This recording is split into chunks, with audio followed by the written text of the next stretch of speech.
Imagine this. Throughout history, we always hear about the same monumental civilizations: Egypt, Rome, China, the Maya, Mesopotamia. But hidden in the dust of time, there existed other societies, ones almost no one talks about. Micro-civilizations. Small populations of just a few hundred or a few thousand, living for centuries on mountain slopes, deep valleys, remote islands, or dense forests. They were tiny worlds, self-contained, creative, and completely unique. And today, most of them are nearly forgotten. In this documentary, we will explore the lost micro-civilizations that shaped human history in silence, examining their lives, their innovations, and the mysteries behind their rise and disappearance. Historians use the term micro-civilization to describe isolated, small-scale societies that developed their own cultural systems but never grew into large empires. These societies were often found in places like unreachable mountains, remote islands, deep valleys, deserts, dense, uncharted forests. Because of this isolation, very few outsiders ever saw them, and many left behind almost no written records. Their entire story survives through ruins, artifacts, and fragments of oral tradition. There are several reasons why these small societies vanished from history. 1. Geographic isolation. They were difficult to reach, leaving them disconnected from trade and cultural exchange. 2. Lack of written records.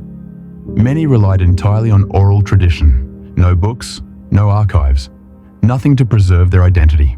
3. Pressure from large empires. As massive powers like Rome, China, and the Incas expanded, tiny societies were absorbed or displaced. 4. Natural disasters. Volcanic eruptions, droughts, floods, and earthquakes could completely wipe out a small population. 5. Low population size. A single epidemic was enough to destroy an entire micro-civilization. Now, let's step into the real stories. Deep within the misty forests of Colombia's Sierra Nevada mountains lived the Tairona, a micro-civilization with only a few thousand people. Their capital, today known as Ciudad Perdida, the lost city, was carved into the mountainside. The Tairona were masters of stone terrace architecture, advanced water systems, gold craftsmanship, mountain engineering. But with the arrival of Europeans, disease and disruption devastated the population. The society collapsed quietly, and the jungle swallowed their stone stairways and terraces, leaving behind only faint echoes of their once thriving world.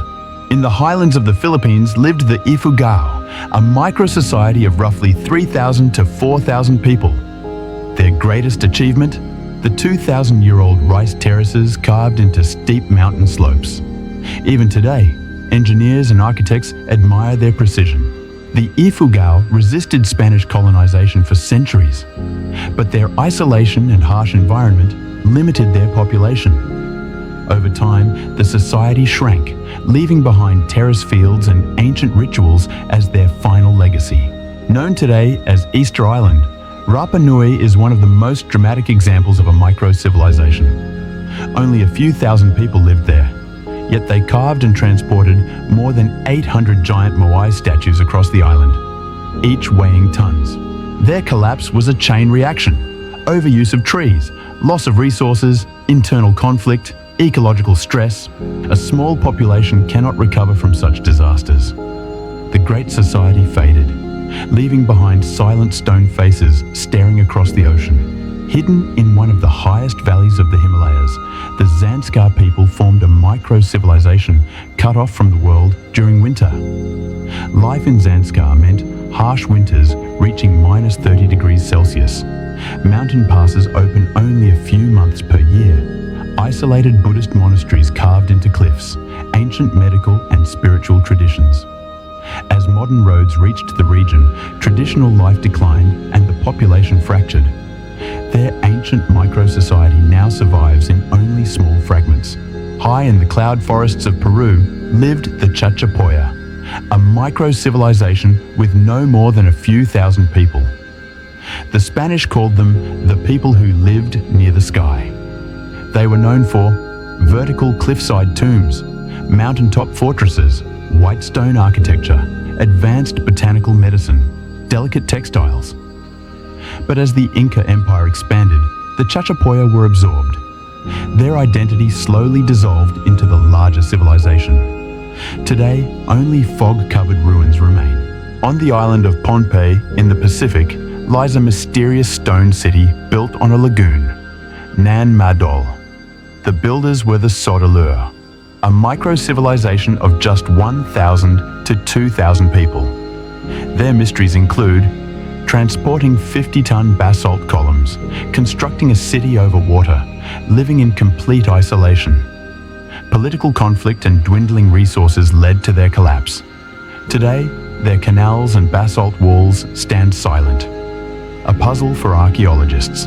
Despite existing in different parts of the world, micro-civilizations share similar patterns: isolation, cultural independence, limited resources, clever engineering, small populations, vulnerability, avoiding large powers, unique traditions, strong spiritual, medical, and artistic systems.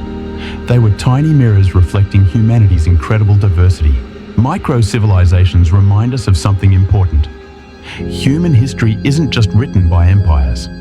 Sometimes the smallest societies have the most powerful stories. These cultures show us sustainable living, harmony with nature, innovative survival strategies, unique worldviews, and the creativity of isolated communities. By rediscovering them, we complete pieces of history that were left unfinished. In this documentary, we explored the forgotten tiny worlds hidden inside humanity's vast story. If you want to continue uncovering ancient mysteries and lost civilizations, subscribe to One World Wisdom, because sometimes the greatest secrets are found in the smallest societies.